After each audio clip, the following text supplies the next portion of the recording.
Have you ever heard of the strangest but greatest wrestling match to have happened in history? It wasn't at the recent Tokyo Olympics, nor has it ever been televised. But this match lasted all night, yet there were no spectators. In the book of Genesis, we learn about the story of Jacob and how he lived most of his life deceiving people, trying to fix situations so that they go in his favor.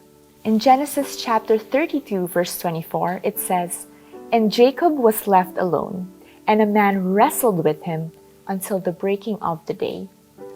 If we read the entire story of Jacob, we will learn that despite all his deceitful ways, he actually longed to be blessed by God. Jumping to verse 26, Jacob says, "I will not let you go unless you bless me."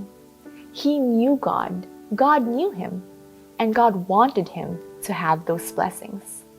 But of course, God knew Jacob had to first stop being self-reliant, to admit his mistakes, and surrender to God. In God's infinite wisdom and out of his great love, not only did God long to bless Jacob's desires, he also forgave Jacob's life of deceit. God even gave Jacob a new name, Israel, to allow him to truly leave his deceitful past behind. He not only wanted to release a blessing, God wanted to release a destiny.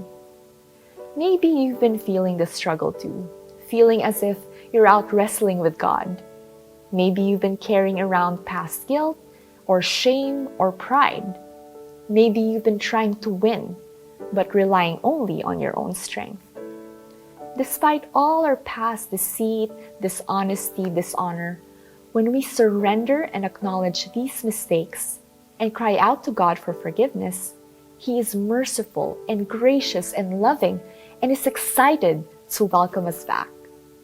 Just like Jacob's story, He is faithful to meet us where we are, even if it will mean some struggling. Perhaps there is blessing through the wrestling.